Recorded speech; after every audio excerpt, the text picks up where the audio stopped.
hobbies include painting, drawing, writing, reading, singing loudly, hanging with the fam, making a face with Bailey, and laughing with her lifelong best friend Hannah.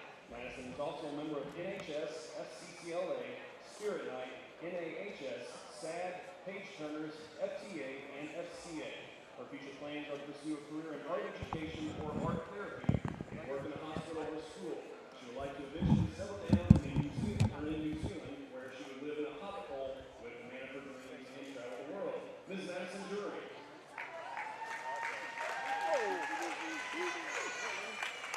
Next senior is Shelby Day.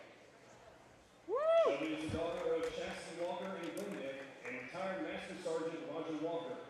Shelby is being escorted by Chastity and Roger Walker.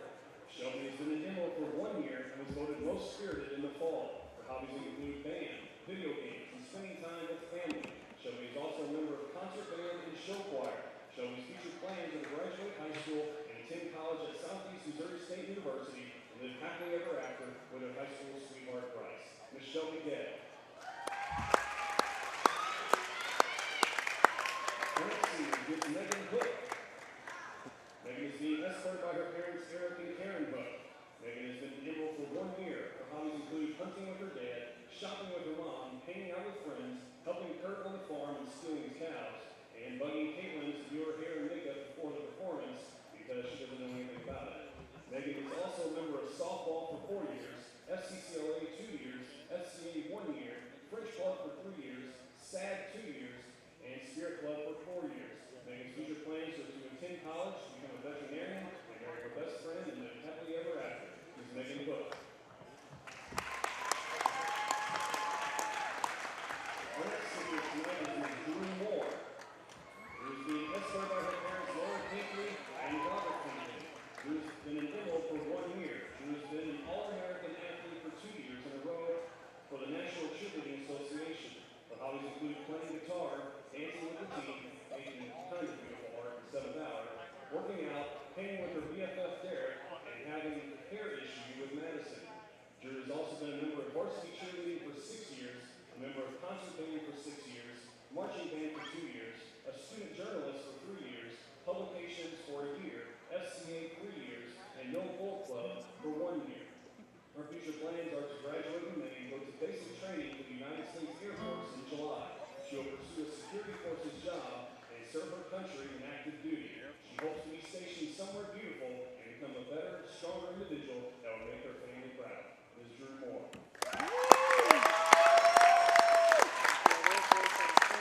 Next senior is Alyssa Pearson. This is being escorted by her parents Mary and Adam Pearson. Alyssa has been an Emerald for 1 year. She has made a 1 on all of her solos every year, districts, and state, and she hopes to do the same this year. Her hobbies include dancing, obviously, piano, drums, and anything that has to do with music. Alyssa has been a member of marching, concert, and jazz band for 4 years, Page Turners for 4 years, and FCA for 1 year. Her future plans are to go to college at SEMO and major in music like Mr. Mooney and strive to be as good of a band director as he is. Ms. Alyssa Pearson. Our next senior is Caitlin Young. Caitlin is being escorted by her father, Dave Young. Caitlin has been an Emerald for 3 years. Caitlin has received the Leadership Award 3 times, Captain Award 2 times, Head Captain for 2.5 years, and Co-Captain for a half year. Her hobbies include hanging out with her friends and family, riding horses and 4-wheelers, camping, swimming, dancing, and singing. Caitlin is also a member of show choir for 3 years, track for 4 years, Skills USA 1 year, cheerleading 4 years, and women's choir for 1 year. Her future plans are to attend college for 4+ years for a degree in early childhood special ed. Then she hopes to marry her best friend Tyler Klein and buy a country house and have 2 kids and live happily ever after together. Ms. Caitlin Young. And now for our basketball seniors. Our first senior is Mr. Nathan McClin. He is being escorted by his parents Mark and Athena McClin. Nathan has been a basketball player for 4 years. Nathan received a letter in football his sophomore year, golf letter his junior year, where he also received 13th district medal and sectionals medal. He also received the basketball letter his junior and senior year as varsity captain.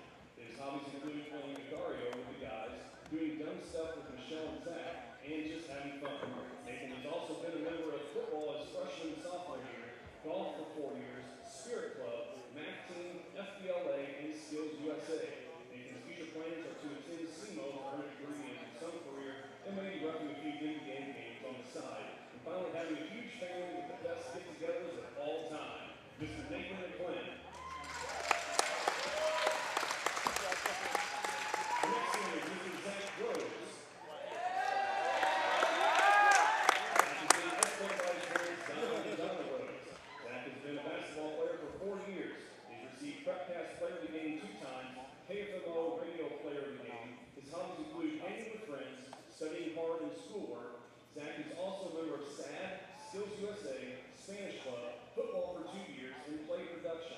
Zach's future plans are to attend SEMO and get a degree in accounting. Mr. Zach Rhodes. Our next senior is Mr. Anthony Rowe. Anthony's being escorted by his parents, Tommy Coleman and Mark Rowe. Anthony has been a basketball player for 4 years. His hobbies include hunting, fishing, sports, and hanging out with friends. Anthony is also a member of football, track, FTA, and VICA. Anthony's future plans are to go to college somewhere for a degree in criminal justice. Mr. Anthony Rowe. Our last boys basketball senior is Mr. Morgan Shank. Morgan's been escorted by his parents, Kevin and Section. Morgan has been a basketball player for 4 years. He has achieved varsity captain and is lettered the past 2 years. His hobbies include hunting, fishing, playing sports, hanging with friends, doing squad handshakes with Trevor and Leland, and dancing with the squad before each game. Morgan is also a member of Spirit Club, A+, FTA, and football. Morgan's future plans are to attend the University of Missouri S&T to play football and get a degree. He's really close right now, but they're not going to interrupt the. He decides to have kids and move back to St. John and live happily ever after. Mr. Morgan Shank.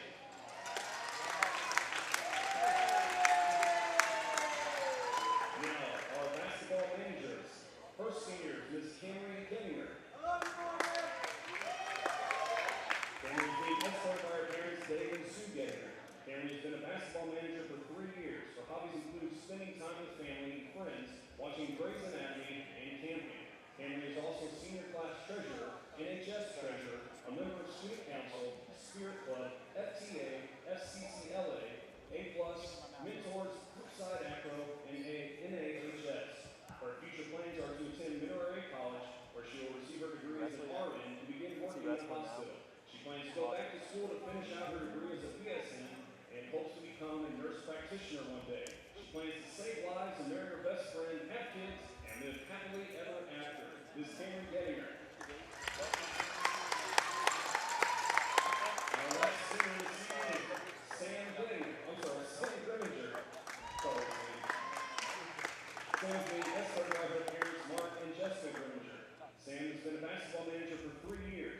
Sam has received varsity manager all 3 years. Her hobbies include hanging out with friends and family and supporting and being her little brother Dave's #1 fan. Sam is also a member of student council for 4 years and historian 1 year, NJHS for 1 year, NHS for 2 years, NAHS for 2 years, Spirit Club for 3 years, volleyball manager for 2 years, French Club for 2 years, cadet teaching for 1 year, 2015-2016 homecoming candidate, A honor roll, mentor for 2 years, and FTA for 1 year. Sam's future plans are to attend Missouri Baptist, complete the pre-nursing program, and she'll transfer to Gold Park School of Nursing at Bars to complete her bachelor's in nursing. Ms. Sam Grimminger. How about a good round of applause for the seniors and escorts?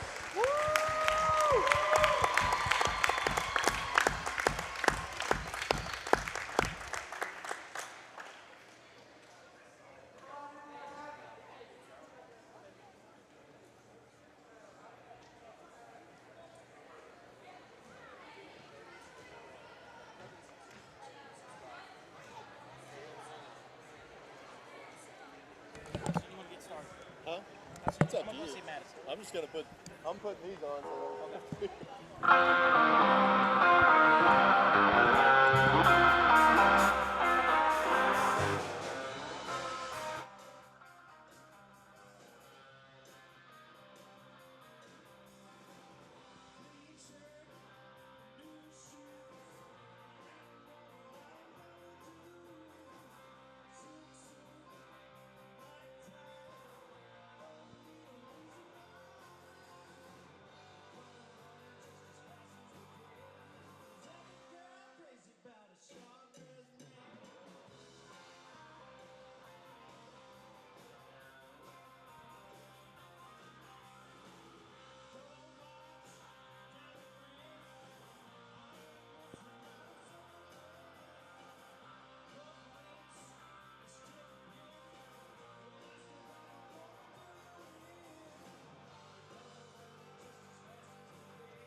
Good evening, ladies and gentlemen.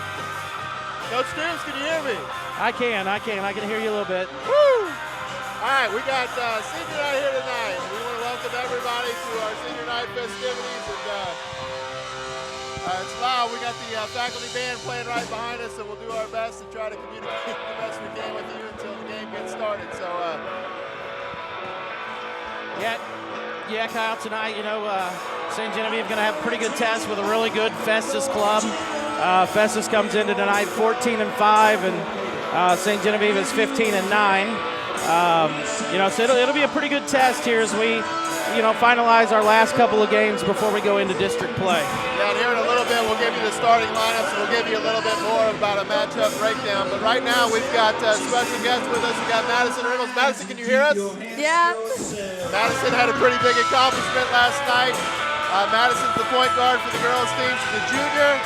And Madison scored her 1,000th point last night. So tell us a little bit about that accomplishment, Madison, and what you attribute your success to. That was one of the best feelings I've ever had. I didn't really know that I was that close to getting it until about 3 games ago. And I guess just working on in the off season and everything contributed to that, and I couldn't have done it without my team or my coaches. Yeah, watched you play quite a bit, Madison, and the one thing that's exciting about your game is that you're the kind of athlete that, of course, goes hard all the time, but you also have a knack for finding the ball and loose balls, and you really penetrate real well to the basket, and not to mention you can also go outside and shoot the 3, and I think that's what's made you so versatile through all the years and led you up to this point of being able to meet that accomplishment. And, here as we go through the rest of the season and we get ready to finalize our last couple of games, I think you guys have your senior night coming up on Monday for the seniors on your team, and then you'll have the district contest, and we anticipate there we'll probably be seated somewhere in the top 3. So as we go into that, then, what do you think your outlooks are for the district tournament? What are you guys hoping to do, and, the matchups that you have there? Well, our goal the whole season was to win districts. That's what everybody wanted to do. And now that we know we'll be top 3, we're just looking to get a chance to play in the finals and have a chance to compete for that. Yeah, you guys have been really fun to watch this year. You've won a lot of games and score a lot of points. You get up and down, and tell us a little bit about your season so far and some of the successes you've had. Well, we placed 3rd in the Christmas tournament, and we got seeded 3rd in the conference tournament, but we had a little rough patch in there and went 2 and out. So now that motivated us to want to do better in districts and to get some revenge on the teams that beat us. Yeah, I know in that district tournament you'll have a team like North County, and I believe twice you guys have played really, really good games with North County to come out on the short end of that, and that'll be another opportunity if you get a chance to face them. And like Coach Weiss said, you guys have had a really good record, and the thing I'll tell you in the MAAA specifically is there's a lot of really good teams up and down the line from the Fredericktown team, the North County team, of course Park Hills, everybody knows how tough they are, and you've got Arcadia Valley that's a pretty good club, and those are some of the teams that you've played coming into the season, and I think that's really will help you come time for districts, so that you have faced competition of that level and those kinds of teams. Yeah, I think playing those upper level teams has helped us develop our game and not make us as nervous for the district tournament. Well, Madison, we want to wish you the best of luck next week with the senior night and also into the district play. And congratulations on your accomplishment.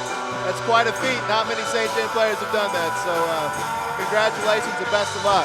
I also want to mention, Madison's a pretty modest girl, but, not only is she a really good volleyball player, and we know how good a basketball player she is, but she's also a state placer in track in the hurdles last year. And that's the thing I'm excited too, Madison. Being a track guy that I am, 20 years coaching track, that you have those abilities. And I know right now you're focused on basketball, but when track season gets here, I know you'll be a team leader for them, and with a goal to get yourself back to state again. So congratulations on all of them. Thank you. All right, that's Madison Reynolds. Just recently scored her 1,000th point for the season. or for her career, and she's still got a year left, so that's pretty exciting for the girls program. All right, I'm still a little deaf in here, but we got Scott Mercer singing center field right behind us, and he's doing a dang good job at it too. But yeah, I feel like I'm almost having to eat my mic here that's in front of my mouth just to have you all be able to hear us. All right, tonight's game here features Festus from the Jeffco Conference and Sports Arts Dragons. We got a tough contest here, as Coach Dooms pointed out earlier. Festus comes in with a really solid record. They got some people that can really light up the scoreboard, and they've got Kid and the Kinder kid, Kamal Kinder, who just recently broke the school scoring record. So they're going to have their hands full. He's not the only guy that can put it in the basket, that's for sure. Right. You know, and again, they play some really good competition. You know, they've played the Hillsboro team, and we know that's a team that we've faced this year, and know they're a really good ball club up there, and I believe they've split with them this year. They've won one and lost one. They also have played North County, another team that we've played in DeSoto, and they've beaten DeSoto twice and beaten North County, again, teams that we've seen. They did lose to Park Hills, a team that twice has beaten us, but you know, like you said, they've got some really good talent on this ball club, and you know, coaches will do a really good job of getting them ready for the game, and we'll have a challenge tonight. And you know, the seniors, I'm sure, being their last home game, they're gonna, you know, go out and work hard. And you know, one thing Coach Coleman will always do is get his kids to work hard, fly all over the court, and do everything they can to be in every ball game. Yeah, and it's senior night here, as we mentioned a couple times already, and we got 4 guys tonight that are playing their final home game here at St. John. Morgan Schenk, Zach Rhodes, Nathan McClin, and Anthony Rowe, and they've done a lot for this program. And you know, St. John basketball hasn't always been consistently strong, but these kids have been a part of a program that's put up a winning record consistently over the last 4 years. Yeah, and you know, go back to the end of last year, and there was quite a few seniors, really key seniors that graduated, and I think there was maybe some questions coming into this year of, you know, how would the team be, even though some of those guys got some really good experience last year. You know, we lost a lot of other guys and some size inside, and knew that really coming back size-wise, Morgan was our only, you know, really big, that Zach definitely plays bigger than he is, and we knew we were going to lose Anthony for quite a while. I think this will be like his 10th game out of the 24 that we've played to this point. And, you know, the one thing I will tell you that they've done is they have been able to use their bodies and do some very positive things inside the post area. And so that's real exciting that they've been able to do that. And you talk about the 4 seniors, you know, Nathan, you know, he's one of those guards that, you know, I call him a slasher. He's the guy that just, you know, finds ways to get to the bucket, uses both hands extremely well, is a good passer. And, you know, he plays fast. And, you know, sometimes there's opportunities, and he does have quite a few different turnovers. But, you know, I've coached basketball a long time, and one of the things I always tell my whole team is, you know, your guards are going to have a lot of turnovers. They've got the ball in their hand 80% of the time. And, you know, he'll be a kid that definitely they'll miss, along with Morgan, Anthony, and Zach. Yeah, Morgan comes in as our leading scorer on the season, and Nathan not too far behind in second.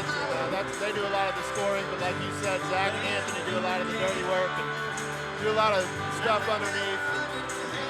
They've been fun to watch over the last 4 years, and at all the various levels, and as seniors, they've really taken control of this team and have shown tremendous leadership, and the younger kids have kind of followed suit and followed their lead. Yeah, I totally agree. And, you know, I have a son that plays on the JV level, and he's a post player, and I know he really looks up to Morgan and Zach specifically, you know, likes their game. And, you know, he battles with Zach just about every day in practice, and usually almost every day he'll come up with some kind of war wound that he's picked up from Zach, and, you know, he knows that that's making him better. He's just a sophomore, and, you know, those guys have been real good mentors to Drew as he's played the post this year against them a lot of times in practice. We got about 4 minutes until game time here. Real quick, I want to bring you up to date on our wrestlers are currently in Columbia in the state tournament. Coach Bonnell's done a great job with that team, and they've been very successful this year. Last check, Austin Brewer, I think, is getting ready to wrestle in the semifinal match. Wes Dickens made it to the semis and lost, so he'll be in the wrestlebacks tomorrow with a chance to win 3rd place. We also have Jared Humboldt just got eliminated, but he had a good round as a sophomore. And Gabe Harmon will wrestle here shortly as well, I believe. Is that correct? Yeah, I believe so. I think Gabe Harmon wrestles tonight. He has a chance to get 3rd place as well. And I think I'm missing.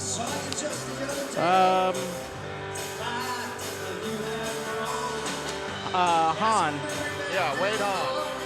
He will wrestle here Yeah. at 182. So I think right now we're at 152. So we will keep you up to date as those matches come on. I know Austin's right around the corner. So we will keep you up to date on those. Yeah, I think at this time it's about 2.5 minutes or so before it starts. We'll take a timeout here and break away. We'll come right back to you here in a little bit. Maybe we can hear a little bit better and give you the starting lineups and get ready to have this nice matchup tonight with the Festus Tigers. Hopefully the music dies down by the time we get back on.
Okay, the music has died here finally, and we're getting ready to have our national anthem.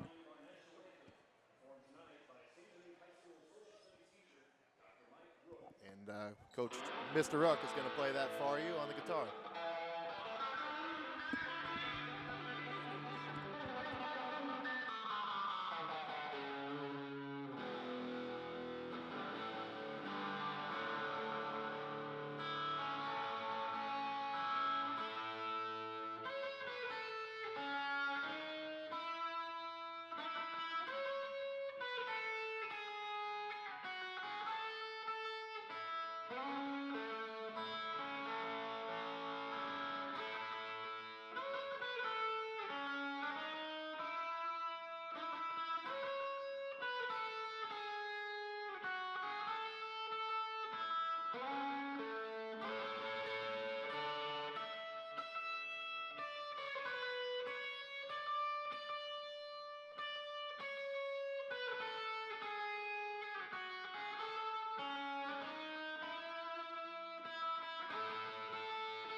Jimi Hendrix lives. Yeah, absolutely. All right, Mike McDaniel is going to bring us the lineups here. And I'm not sure if you're going to be able to pick them up, so I'll go ahead and give those to you. The Festus Tigers, as we mentioned earlier, their leading scorer in the program history is Kamal Kinder. He's number 3. Number 5 will be Elijah Richardson. Number 22 will be Jarrett Johnson. Number 24 will be Preston Purchase. And number 30 will be Joe Woods. For St. John, at point will be sophomore Gabe Grimminger, number 3. And then all the seniors, Nathan McClin will be at the 2. Zach Rhodes will be at the 5. Morgan Shank will be at the 4. And Anthony Rowe will be at the 3. So all the seniors get an opportunity to start here on senior night, which is always nice to see. And we look for big games from those 4 gentlemen tonight.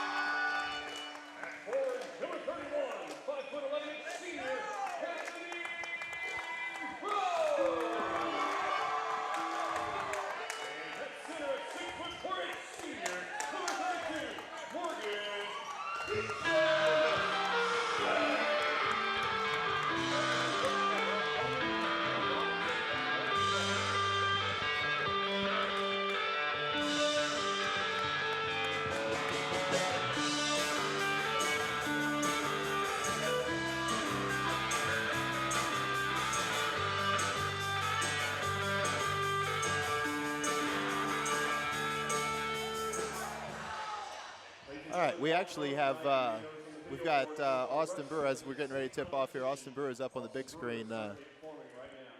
He's wrestling right now. They just started the first period.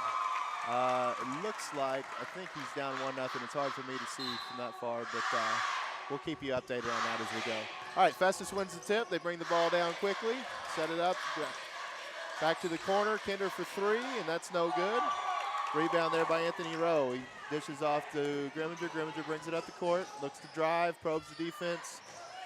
Good entry pass in there to Shank. Shank lost control, and Rhodes unable to save it.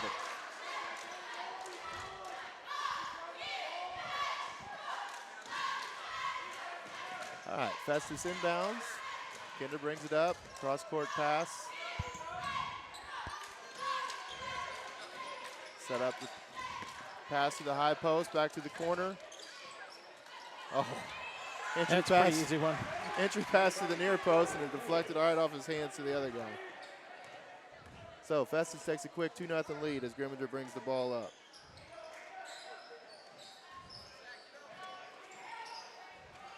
Rowe hands off to McClin. A little sloppy start here for St. John. Ball had a little backspin on it, stayed on the line, and I guess it did hit on the second bounce, and St. John will get the ball out.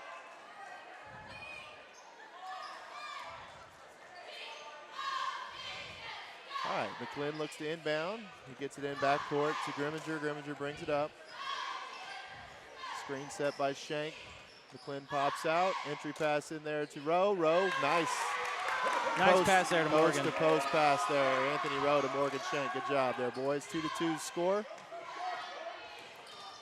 Festus brings it up. St. John looks like they're playing their matchup zone that they like so much. And nice little pass there. Ooh, good entry there.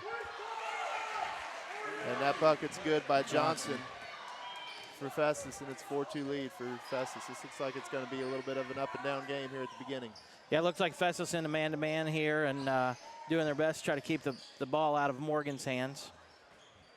Gabe a 3 from the left corner. Well, they're really looking to get out and go. And that pass there from Kinder into Richardson for 2, and that'll be a 6-2 ball game here. Looks like St. John's going to try to slow it down a little bit.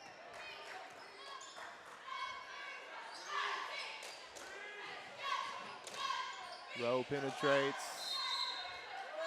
Tried to get into Rhodes on the low block, but it looks like that was deflected out by Festus, and McClin will inbound.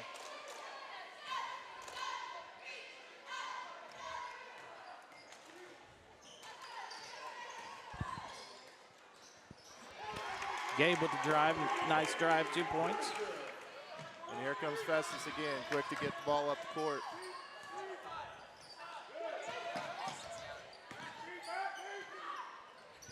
And that shot's off. Ooh, looks like he was over the back a little bit, but Morgan was probably backing into him.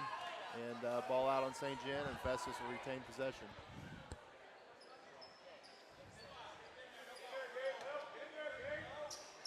Here's the inbound pass from Festus out top. Tried to get into the high post. Grimminger deflected it, but regained. Kinder for three. That's no good. He's 0 for 2 from out there so far, and Grimminger gets the rebound and walks the ball up the court. High post to Rhodes. Rhodes looks, dishes to Grimminger. Oh, he got that one out of his hands quick, didn't he? Yeah, that was pretty nice little dish right there off the glass. Risky pass cross court there by Festus. Ooh, good entry there to the low block and foul there. Looks like they're going to call it on Anthony Rowe, number 31, and that'll be his first, team first.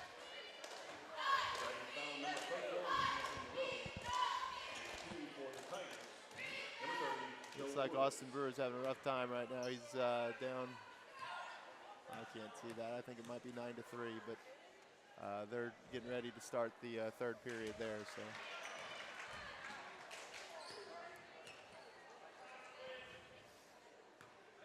First free throw was good for Festus. And second free throw also good there by Joe Woods. McClin brings it up this time. Grimminger comes off a couple screens over there on the wing, gets it to the corner to Anthony Rowe. Anthony dribbles back up, probes the defense, passes down low to Zach Rhodes, opposite block, and that ball is blocked. Ooh. Looks like they got shanked there on a cheap foul on the opposite side of the court. That's a big one. Can't afford to get him in foul trouble, especially on fouls like that. Yeah.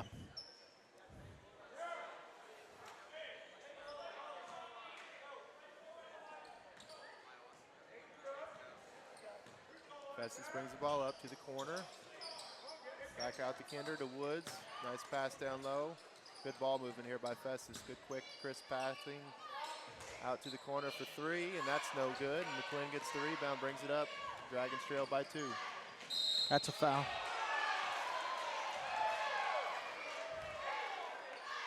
Foul on Kinder. That's Festus first. His first, team first.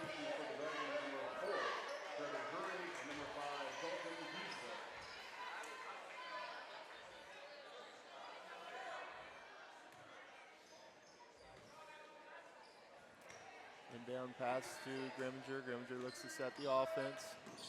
Dribbles left. Tried to get the quick pass into Rhodes. Rhodes wasn't quite ready for it.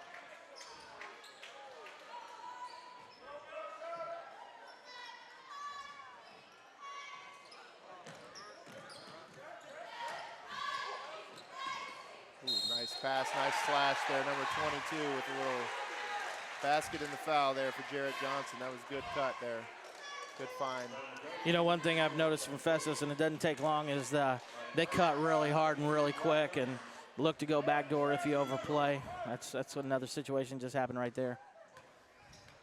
Yeah, they look to be a very aggressive offensive squad here. Free throw's good. That makes it an 11-6 ball game.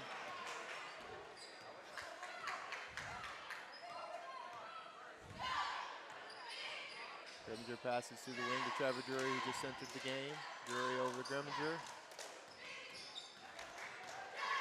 To McClin. McClin slashes, good drive with the left hand. Oh, and he got that thing to stick on the rim. Nice move, Nathan McClin, 11-8 ball game. Festus again pushes the ball up the court quickly.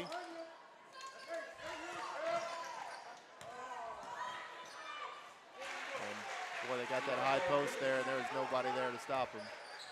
Easy basket there for Festus, and that's a 5-point ball game now.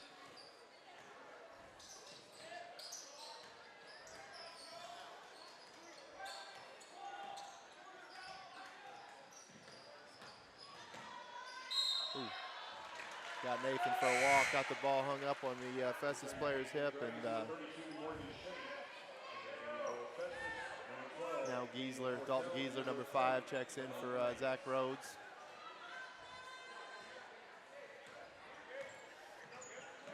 Kinder brings the ball up the court.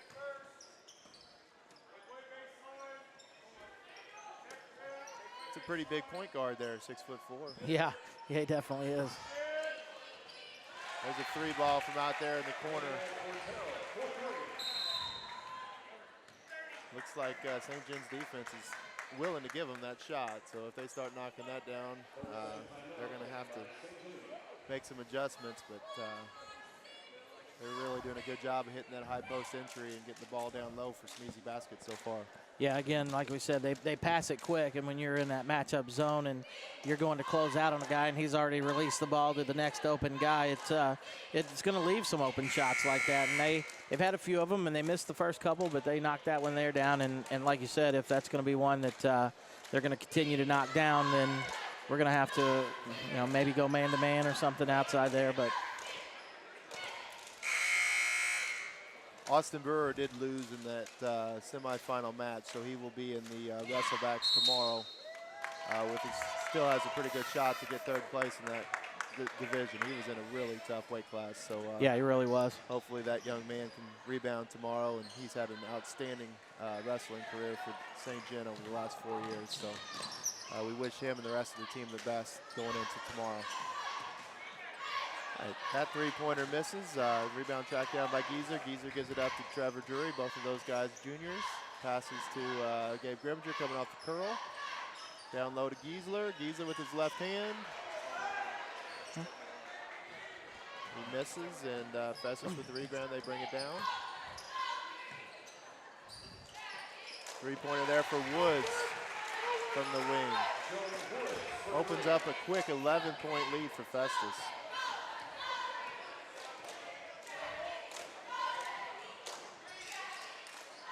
McQuinn's got it on the wing. Drives, left hand, that's good. Boy, he's getting to the lane. Yeah, Nathan, like we said earlier, he can use both hands extremely well, but then there's them beating us down the court on a quick pass again. And yeah, that's way too easy. Way too easy on that transition like that. Not getting guys back in the paint. Woods Kids already has 9.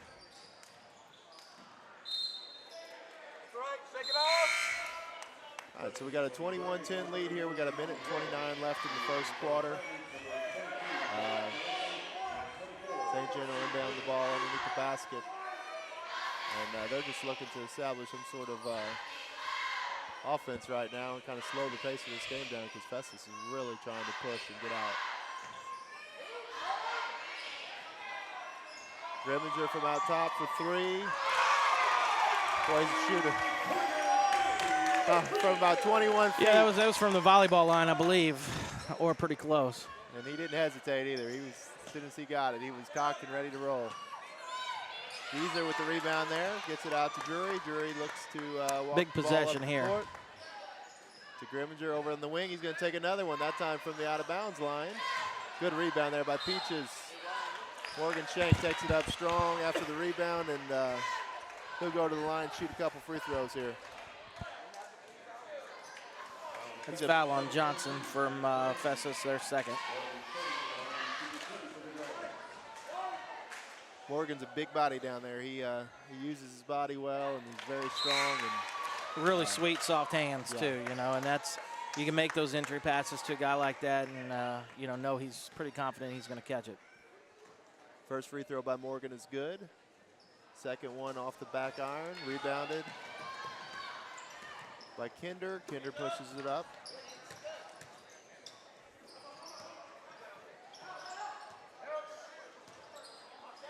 Little 13, 14 footer there, no good. He gets his own rebound. Well, he's got a wingspan too, doesn't he? Yeah. I'm sure he's been a gym rat. I believe he's probably the son of the head coach.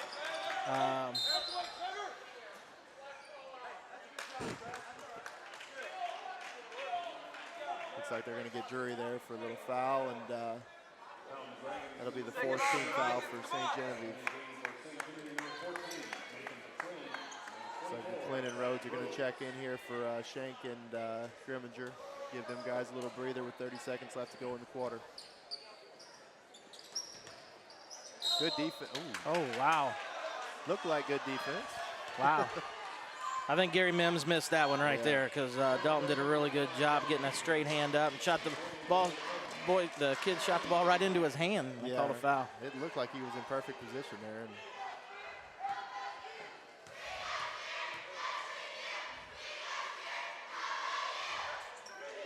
first free throw there is good.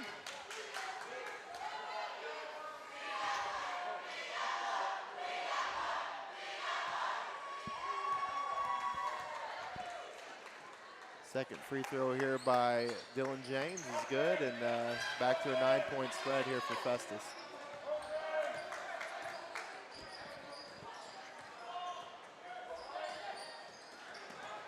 Ooh, stolen there. Good defense. Oh, McClin stolen right back. Again, he gets right to the rim, but didn't get a call, and basket no good. So I think we can draw a charge right here if we're smart. Kicks it out for three. Off the That's back. on the way. And they got the foul before the buzzer, so That'll be the second, I believe, on Johnson for Festus. yeah, they're going to be aggressive. There's no doubt about that. You can tell that by the way what we've seen early in this game. They are coming out and they're hitting the boards and they're pushing the ball up the floor, looking to score quick.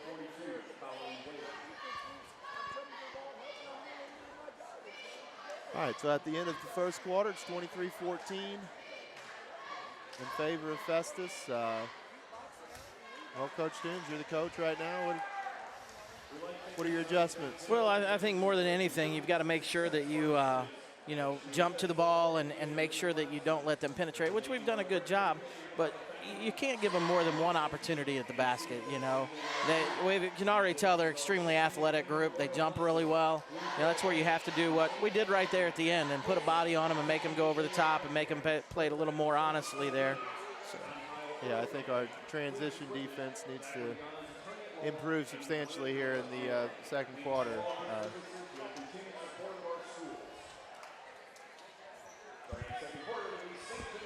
Looks like now up on the big board we got Wade Hahn, who's wrestling at 182. He's in the wrestleback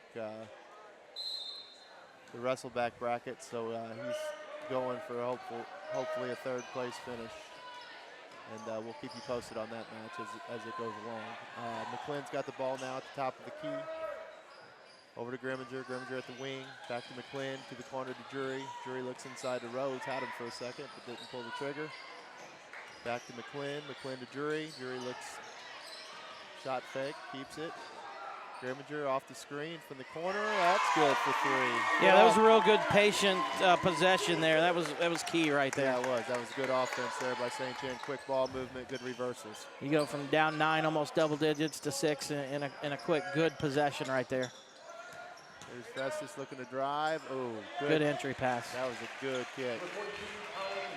Yeah, the weak side guard here didn't pinch down at all to help with that as the weak side post had a stop ball. So got to do a better job team defense, and Jury now has the ball at the wing. Now to Grimminger, top of the key. Over to McClin. McClin back to Gabe. Gabe for three again, and that's no good. Good position there by Rhodes. Tips it around, volleys it, gets it to Shank. Shank misses a chippy. And Rhodes back up and in. Good work there by those big boys inside. Zach Rhodes and Morgan Shank did a good job keeping that ball alive.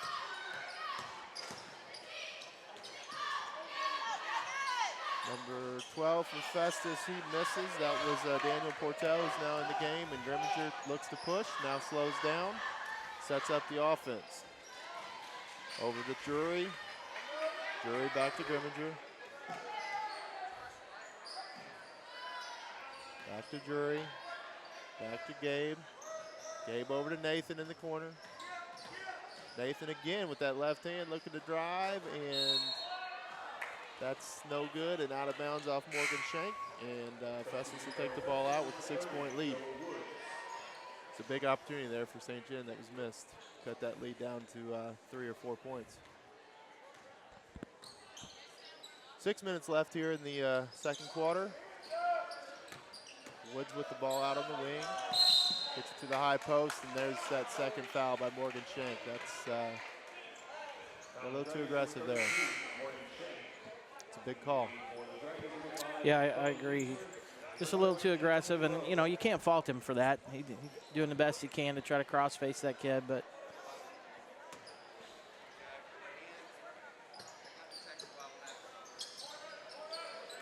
All right, Festus has the ball, stolen by McClin. That's his second steal of the game. He finally tracks it down, way back on the other end. Looked around, it seemed like for about 2 minutes, and there was nobody around him, and he finally decided he's going to shoot it. I think he decided, nobody's going to come guard me, so I'll do the best I can here. Nice shot there by Nathan.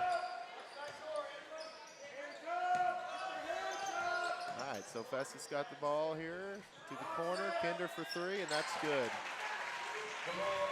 Nice stroke there by that young man. It's back to a 6-point lead. Grimminger brings it up to the top of the key, over to Rowe at the wing.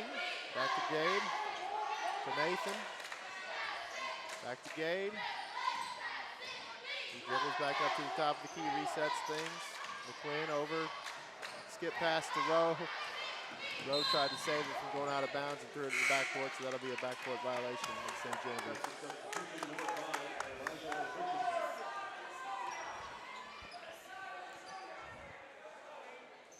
So we got 4 minutes, 51 seconds here in this game, or in this first half, and it's a 28-22 lead for Festus as they look to extend. Woods with the ball over to Kinder. He pulls up from the elbow. A smooth shot right there.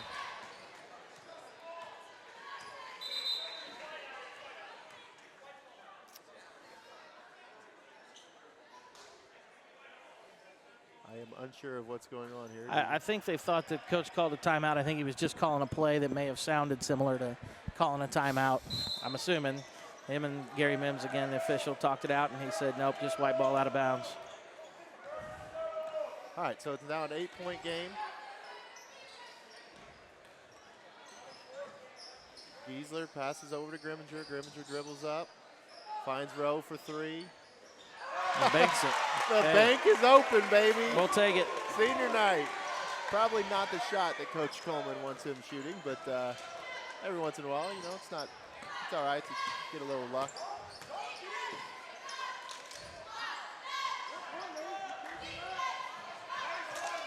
All right, Woods from the corner. Passes over to Purchase. Purchase to Richardson. Now it's in the hands of Kinder, just inside the three-point line for two. Grimminger tracks down the rebound. Again, down 5, another opportunity to. Ooh. Gabe takes it in, foul from behind, and runs over one of their players, but I think that's some collateral damage there. Gabe got hit from behind and trucked number 12. Yeah, he came. Number 12 came down hard on the back of his head. I hope he's okay. Looks like he's in a little bit of pain. It's Daniel Portell, so looks like the refs are going to make him come out of the game. They're going to make sure that he's okay.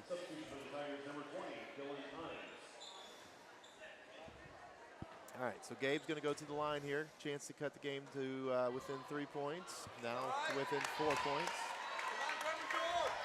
Usually a pretty reliable shooter is Grimminger, and he misses the first and nails the second. So it's 30-26 ball game here with 3 minutes, 36 seconds to go in second quarter.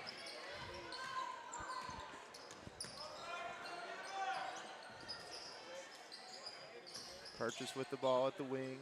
He passes down low to Richardson. Stolen there by Zach Rhodes. Zach looks for the guard, gives it to McQuinn. McQuinn pushes it up to Rowe, who takes it strong to the basket for two, and it's now a 2-point game. Cut that lead down from 11 points early in this quarter down to 2. And now the ball is kicked there by Giesler, so Festus will get the ball out of bounds. Trevor Drury checks in for Nathan McQuinn. It looks like Festus is going to take a full timeout here.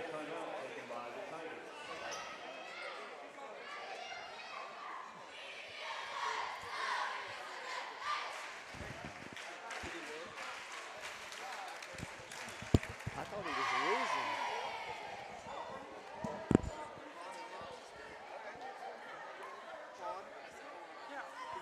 Did he? You know what the score was? Oh, I saw a 3. I thought that 9 was a 0. We just got another wrestling score in.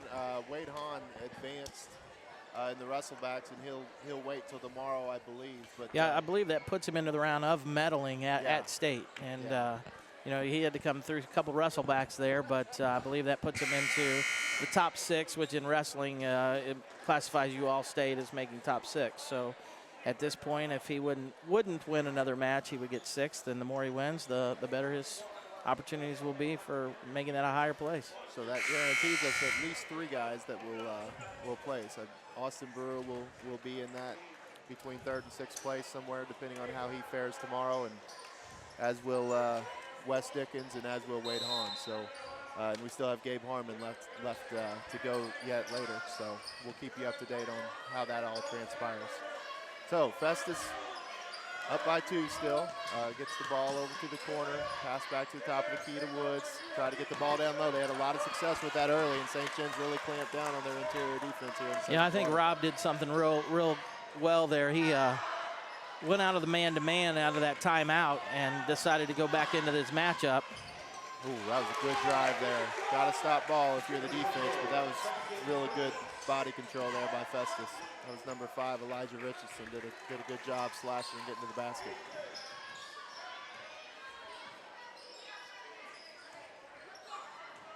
Giesler over to Grimminger.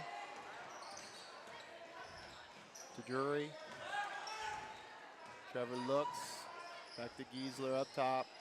To Grimminger. There's a screen set by Dalton. Dalton rolls to the basket. Ooh, I thought Gabe was going to hit him on the roll, but he chose to shoot it. Rhodes got the rebound, and no good. Missed an easy shot there from about 2 feet.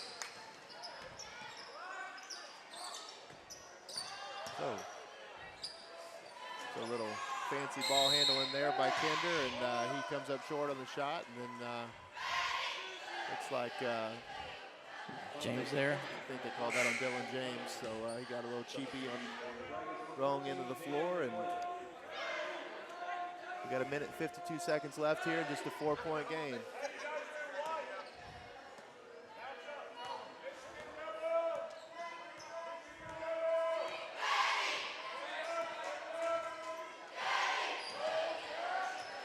So Grimminger over to Drury. Drury pump fakes, dribble drives in, and did not make a good entry pass there, but fortunately it went off Festus player and out of bounds, and they'll get another second chance at this. It looks like Portell is back, so they must have checked him out pretty good, and he's ready to go. There's the entry pass to Drury for 3. That ball's short, and Kinder looks like comes down with it. Rebound. Good fast break there. Good one-handed pass. Gave his teammate Woods an easy layup.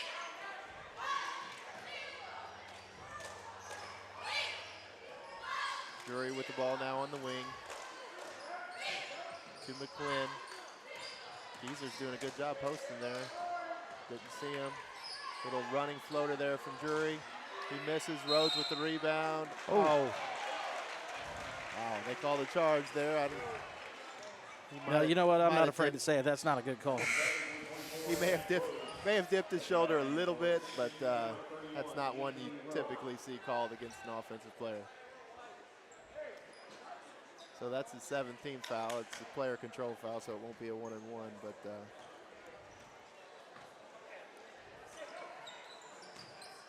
they will be in. Festus will be in the bonus the next foul by St. Genevieve. Missed shot there. Rebound by Festus. Got to do a better job on the boards. And now that lead has grown back to 8 points here as Festus leads 36-28.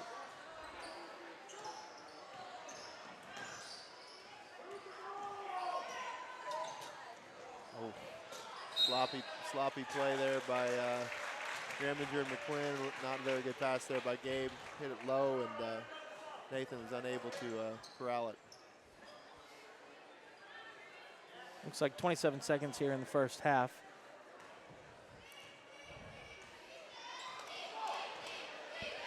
First time tonight we've seen him walk it up the floor.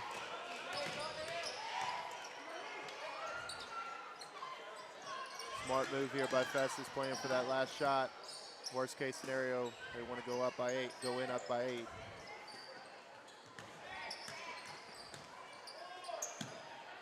Woods there for 3. 1 second left. And that one is no good. Desperation heave at the half. And looks like we're going to go in with an 8-point spread, 36-28, favor of Festus. And Dragons are going to have their work cut out for them here in the second half. You know, I take a look at that second quarter, and yeah, they let the lead grow a little bit there at the end, but when you look at it, they scored 23 in the first quarter and 13 in the second quarter. You know, did a much better job, I think, switching up, you know, the defenses and making them try to decide what they wanted to do. I believe we outscored them that quarter by a point. So, yeah, the interior defense there was much better. Not near as many easy baskets and just a couple transition buckets. Whereas in the first half they were getting a lot of easy lay-ins.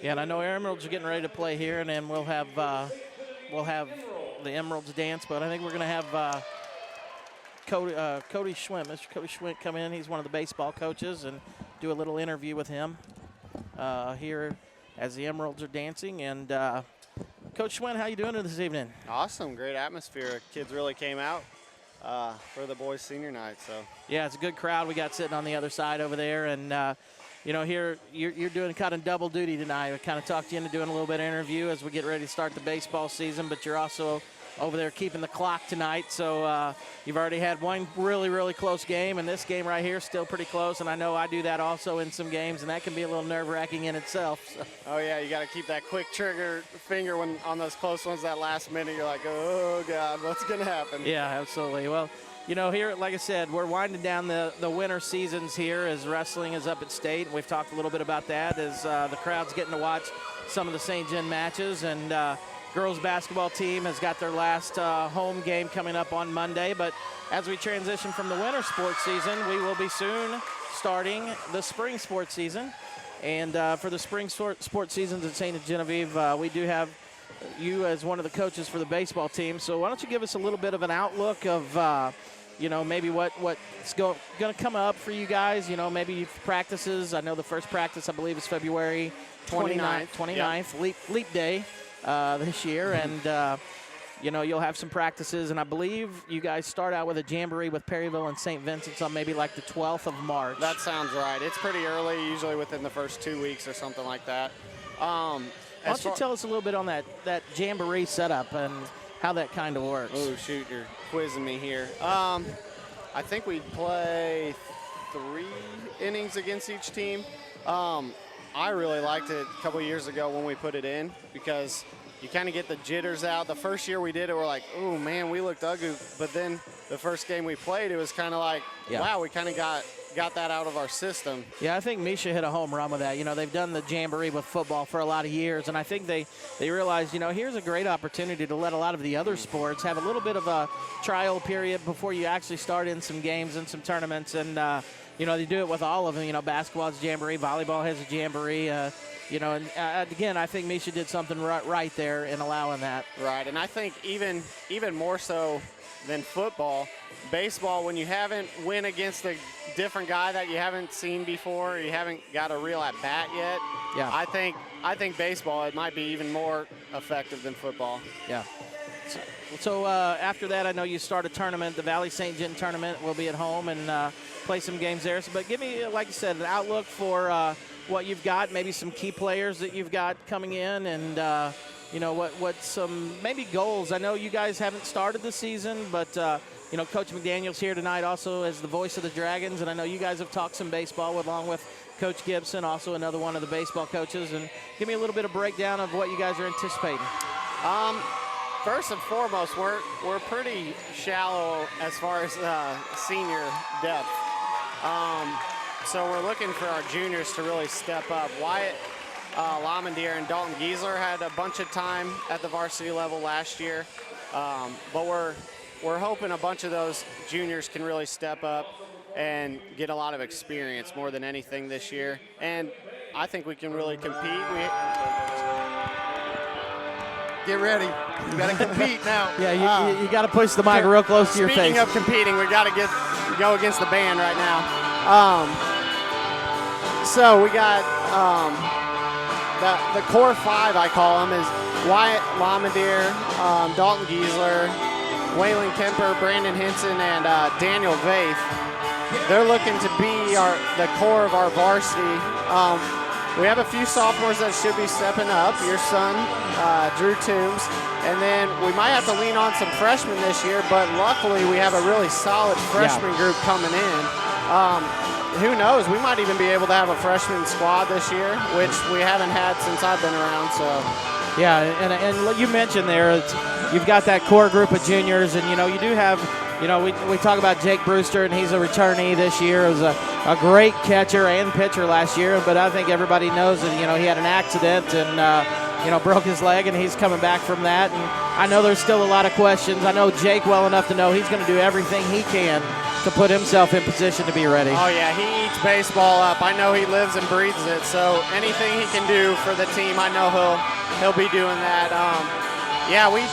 Questions. It's sure. This year. It's never been like this quite before, with the lack of seniors and then the one really senior that stepped up before being a question also. We don't know exactly what he can do, but I know he'll put in 100% all the time. Yeah, and one thing I know that we do have is a lot of those kids played Legion this summer, and you got kids like Wyatt who played a ton of varsity Legion even last year as end of his sophomore season, and I watched him pitch a couple times, not only last year during the season but also this summer, and he had a really, really good summer. And a lot of those kids played the Junior Legion team, which was a really strong Junior Legion program. And even the freshmen you mentioned with some of the other sophomores, even those freshmen who were 8th graders last year played freshman Legion, and that was some valuable experience. And what's good to see is in the summer, it seems like all these guys have been very successful. So even though you have a lot of question marks, you see they've had success, and you have confidence in the success they've had. It's really awesome to see how Wyatt's progressed as a pitcher and really got his control a lot better. Because we all know, and everybody who's seen him, we know he has heat, but getting that consistency down and hitting the zone is what it's really all about. Yeah, and I think that, maybe is one of the strengths that you guys might have in coming back this year is you'll have some top-line pitchers, but you'll have a lot of guys that can pitch, You may not have the Wyatt Laumandiers or the Jake Brewsters if he's healthy, and you're going to have those guys at the top of the lineup, but you're also going to have a lot of other kids that have pitching experience. And, one I like to talk about is Waylon. Waylon is Kemper. He's one of those that he may not have overpowering stuff, but when you bring a Waylon Kemper in after they've seen the 83 to 85 of Wyatt Laumandier, and he's extremely effective. Yeah, that changeup you can do with speed, it really messes them up. Even people don't realize that going from fast to slow isn't always as easy as you might think it would be. People's timing's off real early. Usually you can go through at least once through the lineup with that changeup, and the depth of this squad pitching-wise is pretty awesome. Yeah, and again, like we said, a lot of those guys have experience. I can know Brandon Henson has pitched. Daniel Vaith is a left-hander that's got a really nasty slider. If he learns to continue to control it, he's going to get better and better with age too. Even his fastball always has movement. Something's always moving with him. So, yeah, they're fun to watch, that's for sure. Yeah.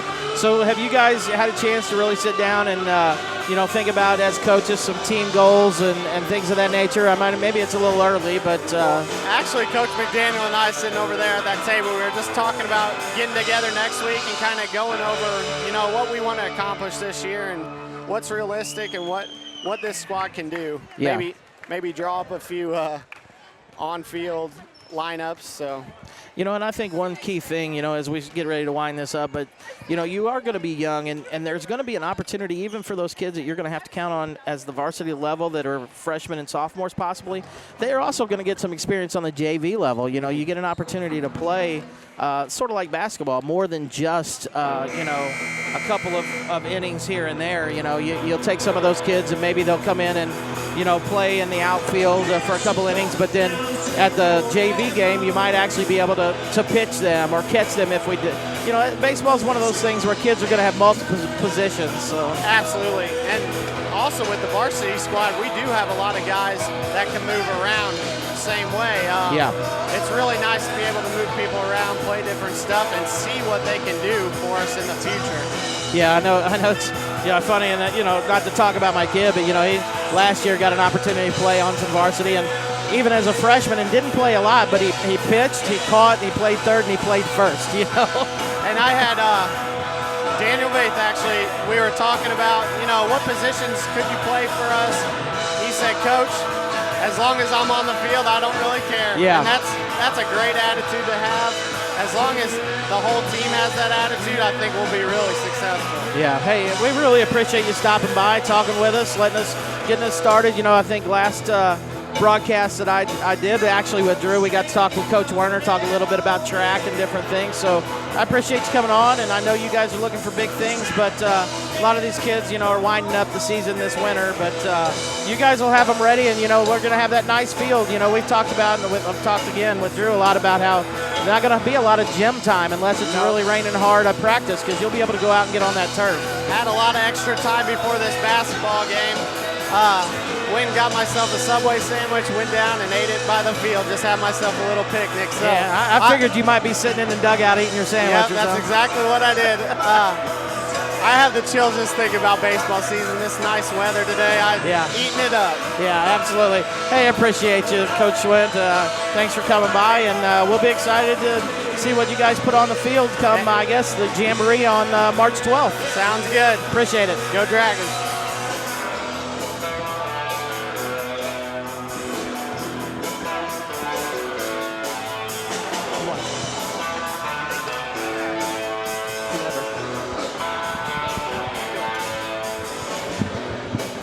All right, I now have with me two seniors, and they're both looking at me like, I can't hear, and I promise the music's going to stop here in about 10 seconds, and maybe we can talk a little. Oh, there it is. How about 2 seconds? All right, I'm here with Natalie Engel and Riley Meyer. They are only two senior basketball players on a very good girls basketball team we have this year. They're on the cusp of their senior night, which will be Monday. And the half's going to start, so I'll let you guys watch the half as we talk to these girls. But Riley, we'll start with you because I know you're a woman of many words. So, Riley, tell us a little bit about your season and what it's like being a senior after 4 years of basketball, volleyball, track, the whole 9 yards.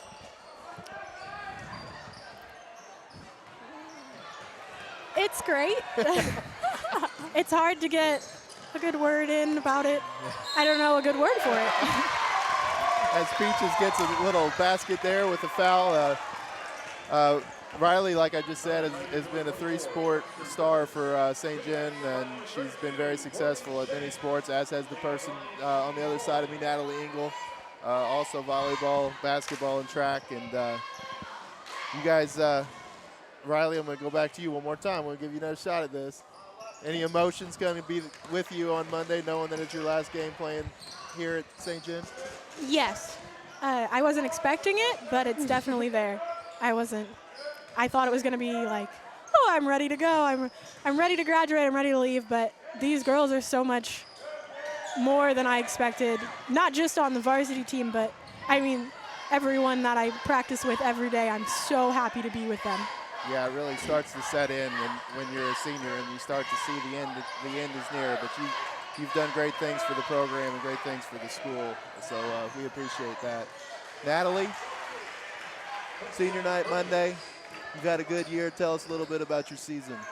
Well, we are 17-5, I believe, and this is probably one of the best records that we've ever had. And definitely my favorite team so far because we just play like a family. We're all really close, and it's a lot of fun.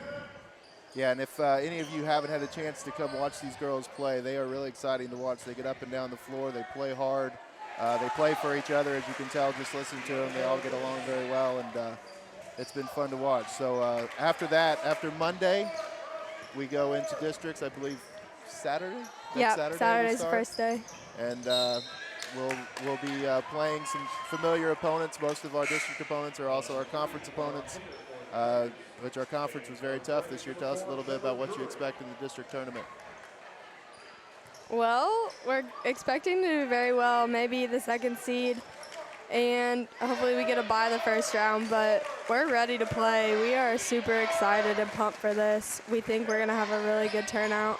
Yeah, there's a reasonable chance that you guys could end up with 20 wins this year, which would be a remarkable accomplishment, something, like you mentioned earlier, hasn't been done by many teams in St. John history. So we want to thank you guys for coming. We want to wish you the best of luck. We want to thank you for your service to St. John because, like I said, you guys have been fun to watch, not just on the basketball floor, but the volleyball court and out on the track and in the hallways at school and playing the instruments and the band and the whole 9 yards. You guys have been a real pleasure, and you're a great group. So thank you guys for coming on today. No problem, just living the dream. Riley, you want to say any last words before you go? No, I'm good. How did I know you were going to say that? All right, that's Riley Meyer and Natalie Engel. Like I said, they are the only two seniors on the basketball team this year, and that basketball team is fun to watch, man. They play hard and play fast. Yeah, they surely do.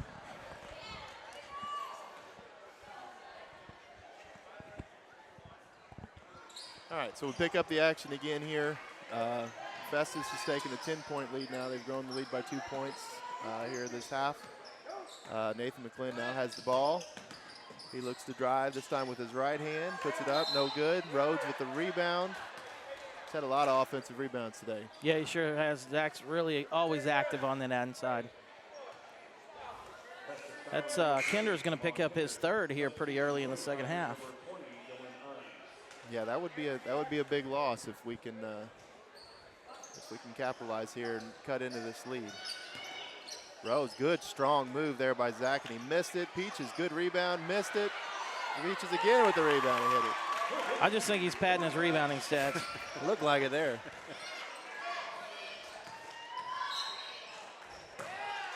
John Wooden would not be happy seeing those 1-foot shots not going off the backboard. You want to explain who John Wooden is to you people who are probably listening? Everybody knows who John Wooden is, don't they? Okay. Looks like we got a little clock issue here. They reset it to 5 minutes. 40-32 is the score here. 5 minutes in the 3rd quarter. Grimger gets the ball over to the wing to Drury. Drury looks. Peaches V-cuts back to the outside. Sets a screen for McClin. McClin looks to drive. Good pump fake there by Drury. Drury puts up a 3. That ball's short. And rebound by Festus. That would have been a big shot there if he could have got that one to go.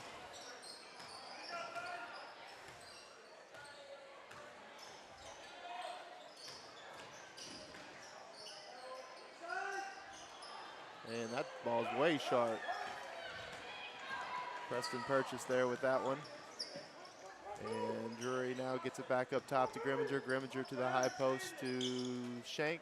Shank to the low block to Drury. Drury way long on his shot.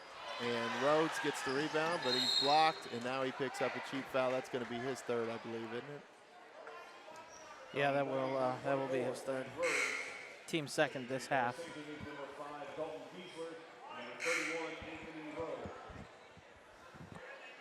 Yeah, Zach's played a really good game. That's going to be hard seeing him sitting on the bench here on his senior night for probably the next 4 minutes at least.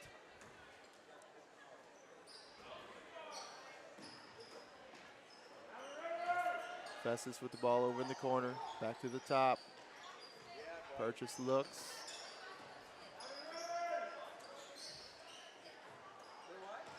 Back to Woods at the top, behind the back dribble, stolen there by Drury. Nice team defense there by St. John. Nice step over by Trevor to cut that off right there. Anthony eyed it again. He was hoping the bank was still open for a minute, and then I guess he thought he wanted to stay in the game instead. That shot there by Peaches, in and out, and Festus brings it back down. Penetration, turnaround, off the side of the backboard. Shank with the rebound, knocked out of his hands. Giesler corrals it. Yeah, Giesler where he needed to be right there. Oh, Morgan doing a good job posting up there. Oh, nice pass there, Anthony Rowe. right there. Wow, good drive, good kick. Well done by Anthony, drawing the defense and finding the big man down low, Morgan Shank. St. John got it back down to 6 and the ball here. Yeah, and you can kind of see the momentum shift, and Festus looks a little out of sorts on the offensive end. And St. John's had a couple good possessions here recently, and looks like they kind of have a plan now. A little double pick set up top. Oh my gosh. A lot of contact there, no call. Looks like Festus is going to take a timeout, full timeout here for Festus. Yeah, they really struggled the last couple times down the floor on offense, so coach is probably looking to get them settled down without Kinder in the game.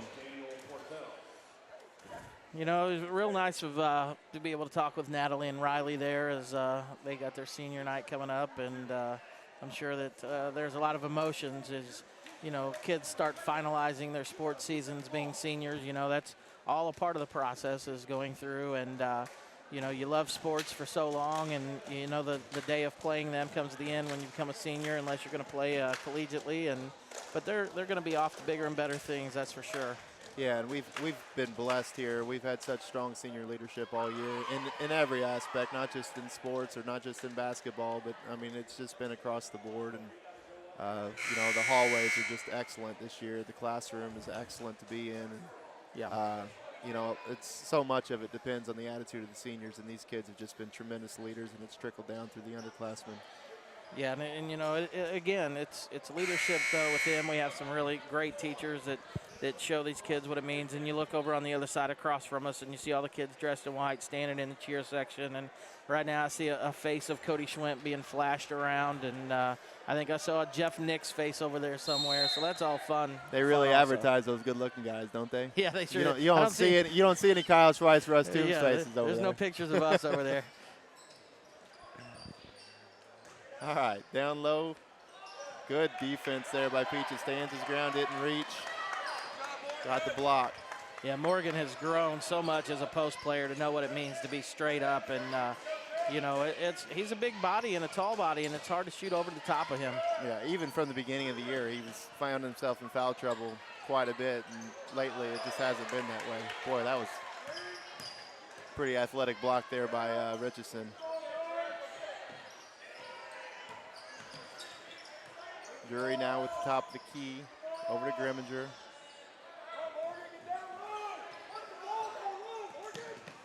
To Rowe passes out to Drury. Drury for three. And that's over the backboard and no good. Looks like Coach Coleman's going to call timeout here. So there's 1:36 left here in the third quarter. 30 seconds taken by the Dragons. Substitution for St. Jude's, number 14, Nathan McQuinn.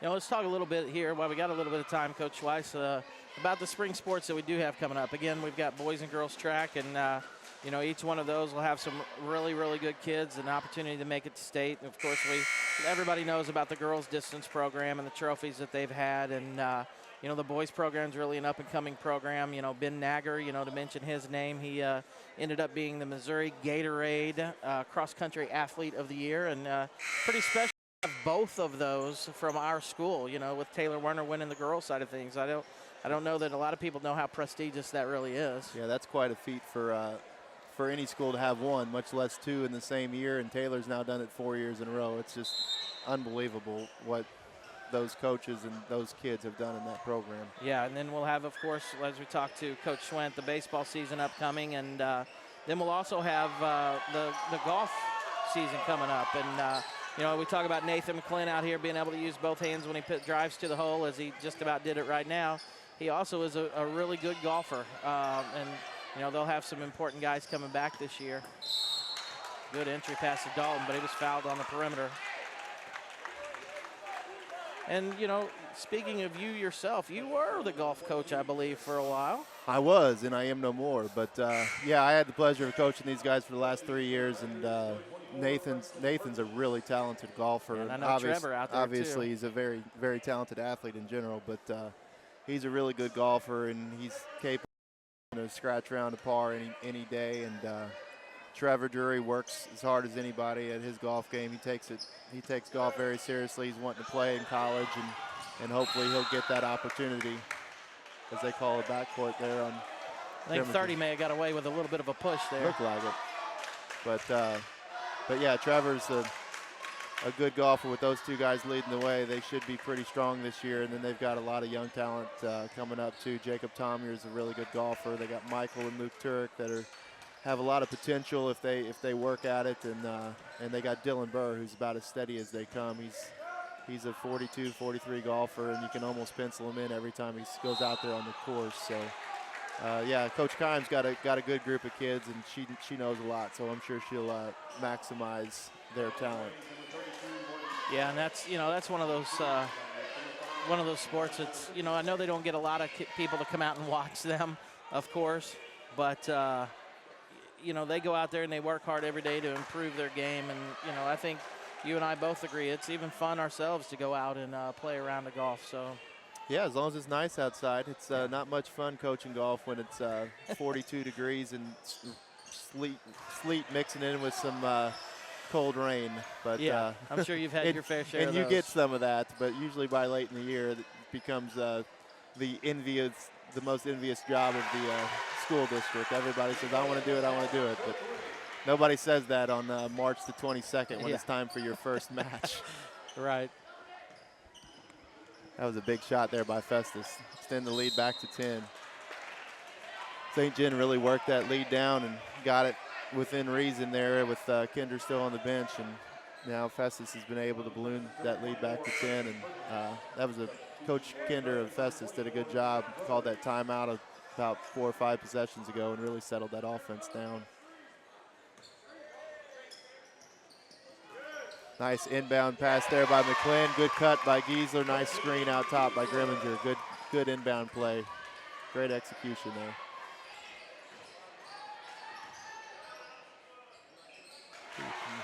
It's a good one-on-one move right there by Elijah Richardson. He's a pretty athletic player. Grimminger with 1 second left. He puts it up, and that's no good. And Festus is going to take a 10-point lead into the fourth quarter.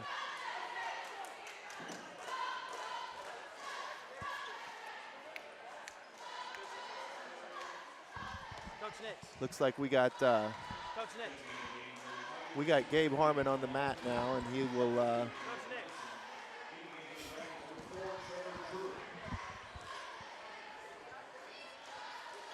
Gabe Harmon's wrestling with his opportunity to get into the medal round right now, and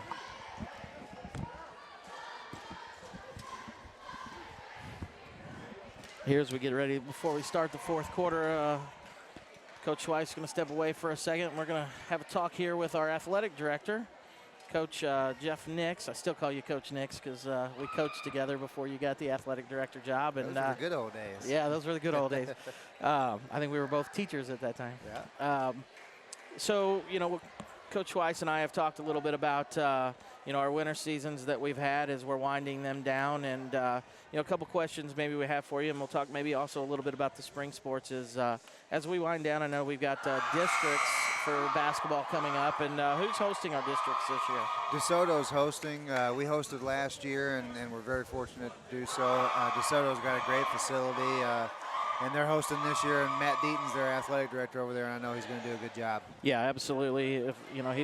He's a guy that might be a familiar name to some of y'all. He was actually here for a few years as a wrestling coach as we see some of the wrestling going on. And so we'll play up at DeSoto, and I know they'll have their seed meeting probably coming up pretty soon for that. Seed meeting's actually tomorrow, and right now we don't know exactly where we're going to fall with the girls because between the 1 seed and the 6 seed, there's not a whole lot of a difference. There's a heck of a lot of parity in the girls' district. The boys, we hope and kind of expect to get around a 2 seed.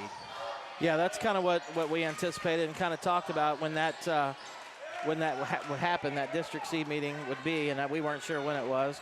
And we talked about the positive seasons both the boys and girls have had, and we talked a little bit about Madison getting her 1,000th point as Gabe Grimminger hits a 3, and we've had a little 5 straight run here, getting her 1,000th point.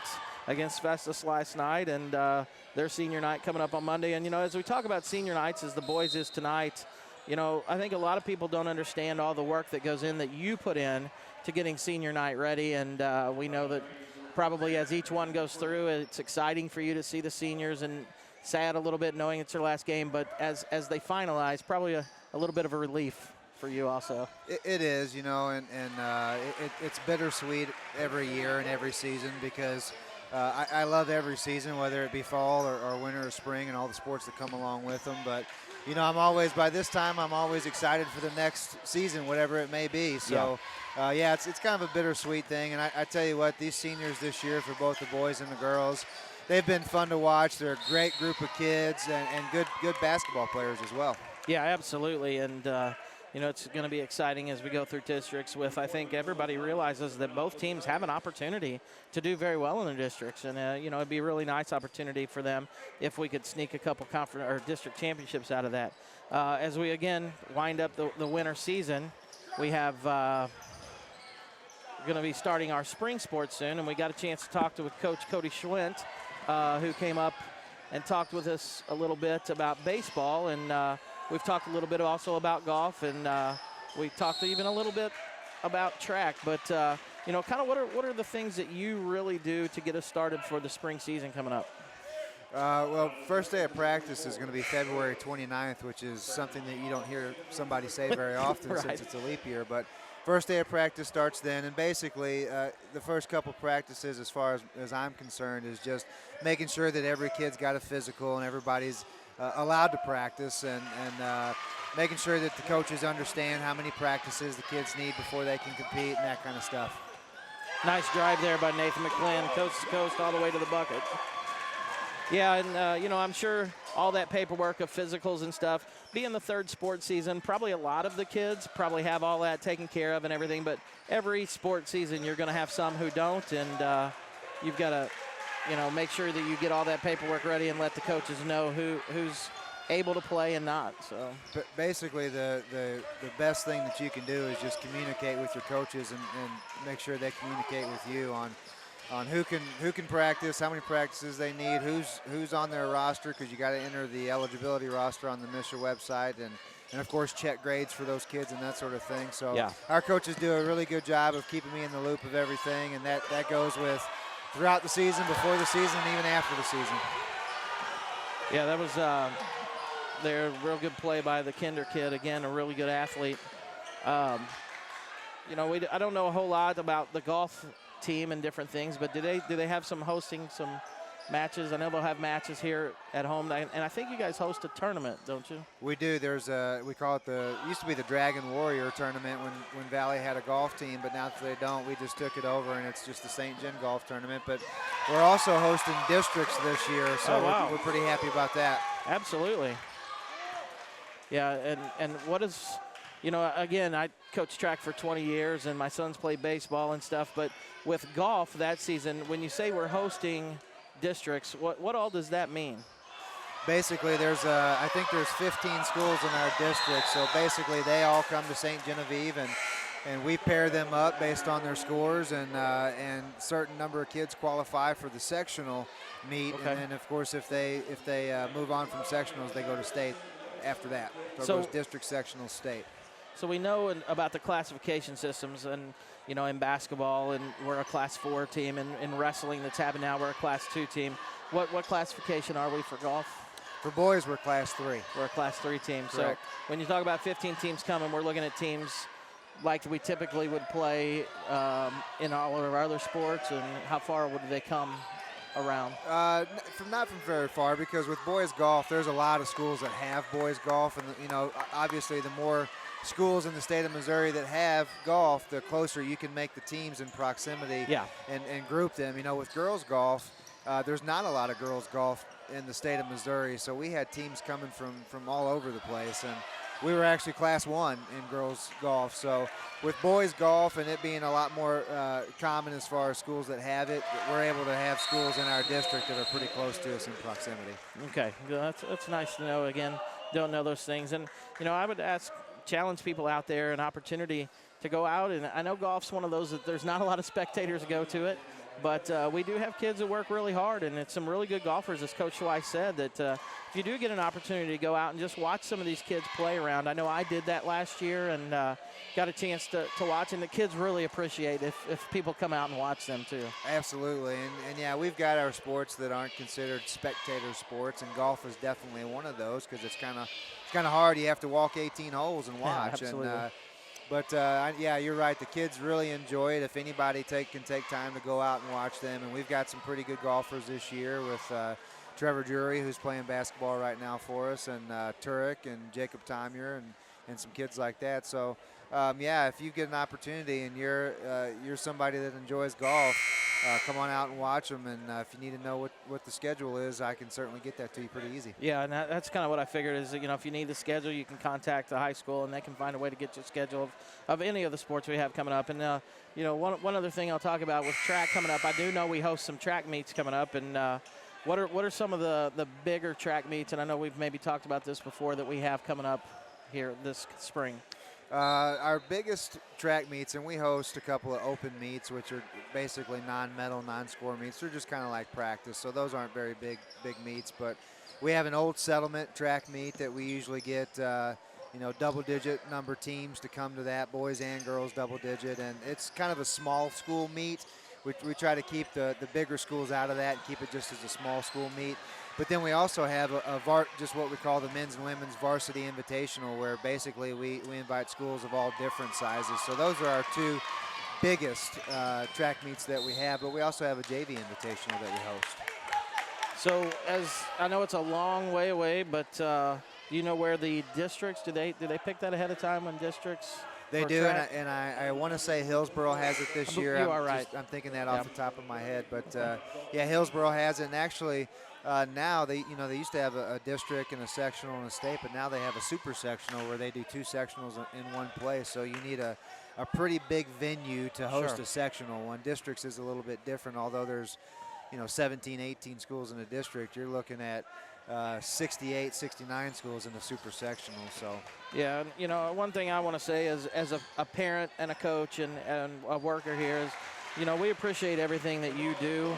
All you have to do is look around in our facilities and see, with the two turf fields coming in and the Jumbotron that we have here and all of those things. And, you've put a lot of work into those. And I know you're one of the guys that isn't going to take much credit for it, but I can tell you that we really appreciate everything that you do. And, all of that goes into not only the schedules, but the officials and all the stuff that you do, and we really want to thank you for that. Well, I appreciate that, and it makes it's a lot easier when you're surrounded by really good people that do their job really well and work for a school district that has high expectations. It makes my job a little easier and gets me a little bit motivated, so I appreciate that. Hey, no problem. And again, you do a great job, like I said, and hopefully as we wind up the winter sports season, everything will go well and get into the spring sports season and be ready to go and continue to get some wins for the Dragon athletic programs. Absolutely. Keep your fingers crossed for good weather. You never know what you're going to get in March, April, May. Yeah, that's very true.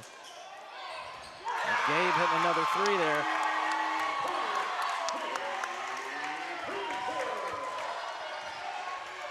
I think if you don't mind, you can hang on and do a little play-by-play here. I'm good with that. I'm good with that. I'll even let you take the play-by-play. I don't know how well I'll do at it, but I'll give it a shot. Gabe Grimminger steals the ball. Dragons are down by 5 with 1:57 to go. Anthony Rowe with the ball up top, pass to McClin, deflected, but still gets to McClin. McClin drives to the basket for 2 points. Dragons are now down 3 with 1:43 left in the game. Yeah, we talked about how good a ball club Festus is, and to be with 1.5 minutes to go and be within 3 points, this is a pretty good game here for the Dragons. Absolutely, and these are the kind of games that you want to have leading up to the district tournament. Shot missed. Another shot missed, but there's a foul. Foul on, I believe, Morgan Schenk there. Yeah, I believe that's going to be his 4th. At this time, though, minute 25 to go, whether it's his 4th or not, Morgan's going to stay on the floor, that's for sure. Absolutely. He's our biggest player, and he's one of our better players. You got to have him on the floor with 1:25 left. First free throw is a miss. So we're at 53-56 with 1:25 to go in the game. Festus about to shoot their second of 2 free throws. Richardson is at the line for Festus. Second shot is good. Gabe Grimminger bringing the ball up court. No pressure on him. Minute 20 left in the game. He passes to Anthony Rowe. He passes out to Shank. They're rotating the ball around very good. From Grimminger to McClin's shot is off. Festus rebound.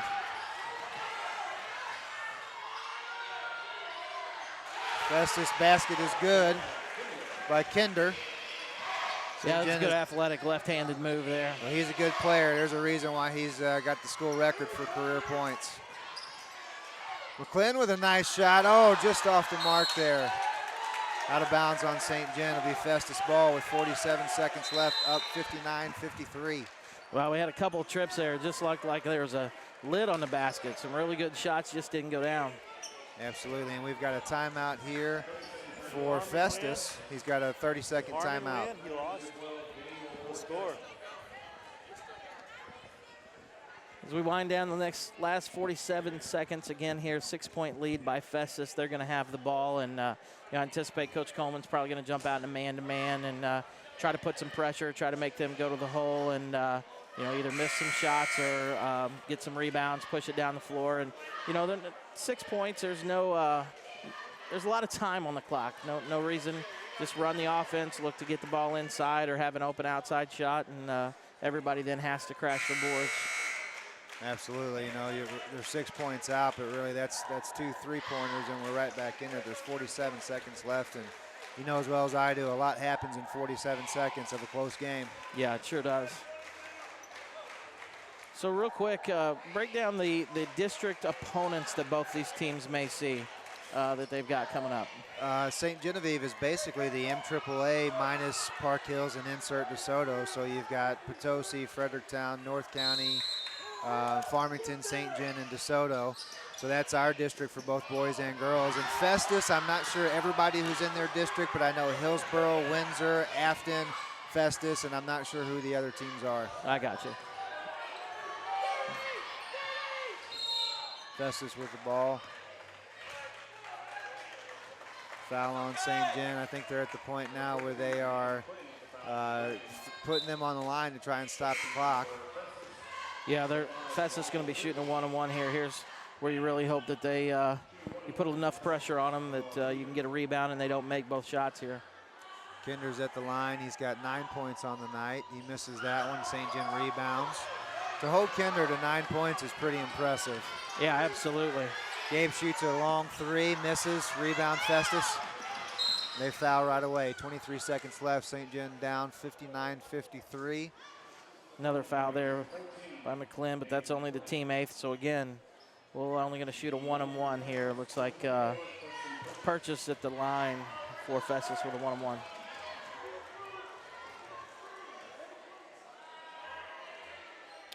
Shot's good. Gives Festus a 7-point lead with 23.1 seconds left. Yeah, I think at this point you do have to almost look to get some outside shots. Second shot is no good. McClin drives down the court. Passes to Grimminger. Grimminger takes another long three. No good. Rebound Festus. Foul right away on Morgan Shank, and that should be his fifth. Yeah. He had to foul, though, with 11.6 seconds left, and St. John down 7. He didn't have any choice.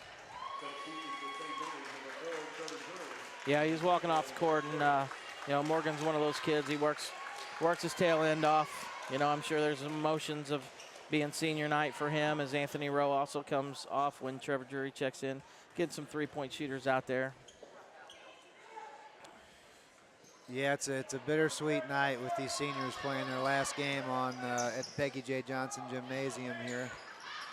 Grimminger's shot no good. Festus maintains the ball, and the buzzer goes off. All right, well, we appreciate you, Coach Nix, for stepping in as Coach Schweiss is back, and we'll, kind of do a rundown of the game and everything. And again, thanks for everything you do, and we appreciate it. Thank you. I appreciate you having me. Get ready, Coach Schweiss. Am I ready? Ready for what? I said you're going to have to get ready. Another band's going to kick in here pretty quick. We got Maybe the alma mater first. After we got the a little alma bit of mater. break. Maybe we can wrap things up before that. Yeah. Coach Coleman probably doesn't want any part of coming up here with that band. No, probably doesn't.